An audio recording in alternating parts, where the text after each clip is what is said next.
సామాన్యంగా పెళ్ళంటే ధూమ్ధామ్గా ఉంటుంది. కాబోయే భార్యాభర్తలు కొత్త లోకంలో విహరిస్తూ పెళ్లికి సిద్ధమవుతారు. భూదేవంతా పందిరి కాకపోయినా సరే ఫంక్షన్ హాల్లో స్టేజ్ అంతా సెటప్ ఉంటుంది. ఇక బంధువులు, కొత్త బట్టలు, గుమగుమలాడే వంటలు, తోరణాలు, మేళతాళాలతో లైటింగులతో కళకళలాడుతూ ఉంటుంది. ఎందుకంటే మనిషి పుట్టుకలో పెళ్ళనేది ఓ పెద్ద తంతు, జీవితానికి ఇదే మలుపు.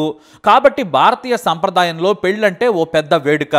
సరిగ్గా ఇలానే పంజాబ్లోని జలంధర్ జిల్లా నకోదర్ తాలూకాలోని మరియాలా గ్రామానికి చెందిన దీపక్ కూడా ఇదే రేంజ్లో రెడీ అయ్యాడు. ఇతనిది ప్రేమ పెళ్లి. ఇక మ్యారేజ్ ఎక్కడంటే మెగా టౌన్లో ఓ పేరున్న పెద్ద ఫంక్షన్ హాల్లో. పెళ్లి ఖర్చులు మొత్తం ప్రియురాలివే. అదేంటి మొత్తం ఖర్చు ఆమె మీదనే వేయడం తప్పు కదా అని మీరు అనుకోవచ్చు. మరి వారిద్దరిది అన్యోన్యమైన ఇన్స్టా లవ్. గత 3 ఏళ్లుగా ఇన్స్టాగ్రామ్లోనే ప్రేమలు, రొమాన్స్లు అన్నీ అయిపోయాయి. అంటే ఆన్లైన్ కామం అన్నమాట. మరి ఇద్దరు పెళ్లికి ముందు కలుసుకున్నారా అంటే లేనే లేదు. మనోడు ఉండేది దుబాయ్లో. ఇక దీపక్ లవర్ ఉండేదేమో పంజాబ్లోనే తానుండే గ్రామానికి 100 కిలోమీటర్ల దూరంలో. ఇన్స్టాలో మాటలు కలిశాయి. ఆ తర్వాత స్నేహం కామమైంది. ఆ తర్వాత ప్రేమ కూడా అయింది. దీపక్ ప్రియురాలి పేరు మన్ప్రీత్ కౌర్. చాలా అందంగా ఉంటుంది. ఇద్దరు రోజు ఫోన్లో మాట్లాడుకునేవారు. ఆన్లైన్లో వీడియో కాల్తో మజా కూడా చేసుకున్నారు. ఆమె అందానికి అసలు దీపక్కి ట్రాన్స్ఫార్మర్ పేలిపోయింది. ఇద్దరు రోజుకు కనీసం 4-5 గంటలు మాట్లాడుకుంటూనే ఉండేవారు. అలా 3 ఏళ్ల పాటు ప్రేమ సాగుతూ వచ్చింది. అంతేకాదు దీపక్ తల్లిదండ్రులతో కూడా చాలాసార్లు మాట్లాడింది. ఆంటీ, అంకుల్ అంటూ మాట కలిపింది. మా ఇంటికి లక్షణమైన కొడలు వస్తుందనుకున్నారంతా. అంతేకాదు చాలాసార్లు తనకు కాబోయే అత్తమామతో వీడియో కాల్లో కూడా మాట్లాడింది మన్ప్రీత్ కౌర్.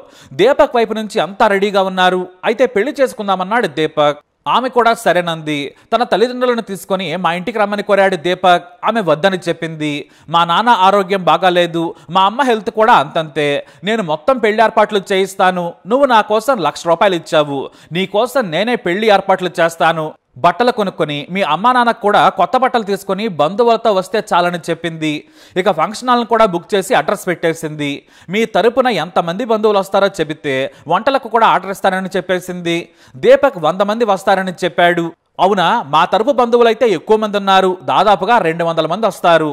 మొత్తం 300 మందికి 20 వెరైటీలతో భోజనాలు పెట్టిస్తాను. మా తరపు బంధువులంతా చాలా రిచ్.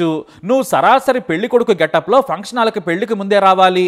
కనీసం ముహూర్తానికి 12 గంటల ముందు రావాలని ప్రియుడికి చెప్పింది మన్ప్రీత్ కౌర్. సంకలు గుద్దుకున్న దీపక్ సరేనన్నాడు. కానీ అతని తండ్రి మాత్రం ఒకసారి 2 కుటుంబాలు కూర్చొని మాట్లాడుకుంటే బాగుంటుంది, మనకు విలేజ్లో పరువుకు సంబంధించిన విషయం అన్నాడు. కానీ దీపక్ మాత్రం అవసరమే లేదన్నాడు. మనది చాలా చిన్న గ్రామం, మన ఇంటికి వాళ్ళు రాలేరు. వాళ్ళు చాలా ధనవంతులు, కార్లలో తిరుగుతారు. మనది మధ్యతరగతి ఫ్యామిలీ, వాళ్ళు రిచ్ అన్నాడు. కాబట్టి వాళ్ళు రారని చెప్పేశాడు. దీంతో రిచ్ గాలను చేసుకుంటున్న కొడుకు సుఖపడతాడులే అని తండ్రి కూడా కొడుకు మాటలకు సరేనన్నాడు. పెళ్లి డిసెంబర్ 2న ఫిక్స్ చేశారు. కానీ సరిగ్గా 3 రోజుల ముందు తన తండ్రి ఆసుపత్రిలో ఉన్నాడు. డిసెంబర్ 6న ఫిక్స్ చేద్దామని చెప్పింది. సరేనన్నాడు దీపక్.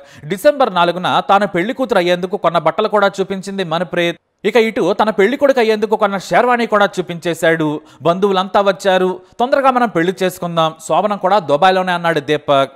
ఆ మాటలకు సిగ్గుపడుతూ నీ ఇష్టమని చెప్పింది. ఇక ఎట్టకేలకి దుబాయ్ నుంచి ఇండియా వచ్చి సర్వం సిద్ధం చేసుకున్నాడు. డిసెంబర్ 5న రాత్రి ఇంటి నుంచి 2 బస్సులు 4 కార్లలో ఫంక్షన్ హాల్ దగ్గరకు ఓ రేంజ్లో బయలుదేరాడు పెళ్లి కొడుకు దీపక్. తన ప్రియురాలికి కాల్ చేస్తే బిజీ అని వచ్చింది. ఆ తర్వాత స్విచ్ ఆఫ్ అని వచ్చింది.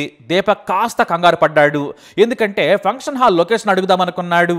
ఫంక్షన్ హాల్ పేరు రోజ్ గార్డెన్ మ్యారేజ్ ప్యాలెస్.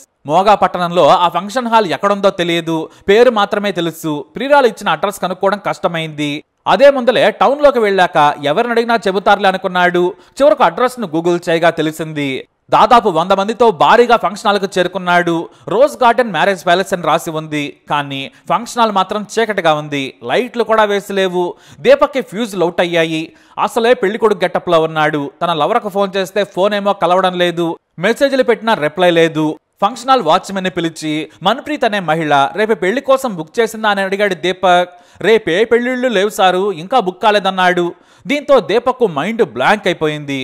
ప్రియురాలి ఫోన్ కలవడం లేదు. మరోవైపు 100 మంది అక్కడికి వచ్చి బేలగా చూస్తూ ఉన్నారు. గ్రామస్తులంతా దీపక్ చెవిలో అమ్మాయి పూలు పెట్టిందని అర్థం చేసుకున్నారు. మరికొంతమంది నవ్వారు. గుడ్డిగా ఆ అమ్మాయిని ఎలా నమ్మేవారని నిలదీశారు. పెళ్లి మోసమని తేలిపోయింది. ఫంక్షన్ హాల్ కూడా మోసమే. చివరకు ఆ అమ్మాయి కూడా మోసమే అని తేలిపోయింది. దీంతో పోలీసులకు ఫిర్యాదు చేసి ఇంటికి వెళ్దామని అందరూ చెప్పారు. చివరకు మోగాలోని పోలీసులను సంప్రదించాడు పెళ్లి కొడుకు. అతను చెప్పిన కథ విని పోలీసులు షాక్ అయ్యారు. అంత గుడ్డిగా నీ ప్రియురాలు పెళ్లి ఏర్పాట్లు చేస్తానంటే ఎలా నమ్మావన్నారు. పెళ్లి కొడుకు అయ్యే వరకు నాతో బాగానే మాట్లాడింది సార్, అసలు అనుమానమే రాలేదు, కొత్త బట్టలు కూడా కొనుక్కున్నదని ఫోటోలు చూపించాడు. నీ తెలివి దుబాయ్కి వెళ్ళినట్లుందని పోలీసులు ఫిర్యాదు తీసుకున్నారు. నీకు చెవిలో క్యాబేజీలు పెట్టింది, మోసం చేసింది అన్నారు. ఏవైనా డబ్బులు ఇచ్చావా అంటే గత 3 ఏళ్లుగా ఇస్తూనే ఉన్నానన్నాడు దీపక్. మరి అది మ్యాటరు. నిన్ను ప్రేమ పేరుతోనే హనీ ట్రాప్ చేసేసింది, నువ్వు మోసపోయావు అన్నారు మేత్పూర్ పోలీసులు. తమ పరువు పోయిందని దీపక్ తండ్రి అయితే కన్నీటి పర్యంతమయ్యాడు. అమాయకుడైన తన కొడుకును మోసం చేసిందని బోరుమన్నాడు. తాము విచారణ చేసి ఆ యువతిని జైలుకు పంపిస్తామని పోలీసులు దీపక్ తండ్రికి హామీ ఇచ్చారు. దీంతో 100 మంది బంధువులతో తిరుగు ప్రయాణమయ్యాడు దీపక్. అలా మోసం చేస్తూ పెళ్లి వరకు తీసుకొచ్చి వెర్రి పుష్పాన్ని చేసింది మన్ప్రీత్. పైగా తను లాయర్నని చెబితే నమ్మేశాడు. దుబాయ్లో భవన నిర్మాణ కార్మికుడిగా పనిచేస్తున్నాడు దీపక్. అతని దగ్గర దాదాపుగా 4 లక్షల వరకు బాగానే లాగేసింది ఈ మోసగత్తె. వెస్టర్న్ యూనియన్ మనీ ద్వారా అడిగినప్పుడల్లా పంపాడు. తాను ఎడారిలో కష్టపడుతూ మోసగత్తెకు మొత్తం సమర్పించుకున్నాడు దీపక్. కానీ మనోడు ఒకటి మిస్ అయ్యాడు. రిచ్ గాలని చెప్పింది, పైగా లాయరు, అంతకు మించి బ్యూటీ అనుకుని బోల్తా పడ్డాడు. తనను అంత పెద్ద అందగత్తె చదువుకున్న అమ్మాయి ఎలా చేసుకుంటుంది అని కూడా ఊహించుకోలేకపోయాడు. రిచ్ అయితే తనను ఎందుకు డబ్బులు అడిగిద్దని కూడా మనోడికి అర్థం కాలేదు. చివరికి పుష్పం అయిపోయి ఇంటికెళ్ళాడు. బంధువులంతా కూడా నవ్విన వాళ్ళు సగం, బాధపడ్డ వాళ్ళు సగం. తండ్రి అయితే పరువు పోయిందని కన్నీటి పర్యంతమయ్యాడు. మొత్తంగా ఆ విలేజ్ లో పరువు మాత్రం మామూలుగా పోలేదు. డబ్బులు తీసుకున్నందుకు ఏమాత్రం బాధపడడం లేదు, మోసపోయినందుకే వీరి బాధంతా. ఇక ప్రస్తుతానికి ఆ అమ్మాయి ఎవరో మనకు కూడా తెలియదు. పోలీసులు అయితే వేట మొదలు పెట్టారు. మరి ఆ మోసకత్తను పట్టుకొని దీపక్కి న్యాయం జరుగుతుందని ఆశిద్దాం. మీరేమంటారు? మీ అభిప్రాయాన్ని కమెంట్ ద్వారా తెలియజేయండి. ఈ వీడియో అప్డేట్స్ కోసం మై ఛానల్ ఫాలో అవ్వండి. అలాగే తప్పకుండా సబ్స్క్రైబ్ చేసుకోండి.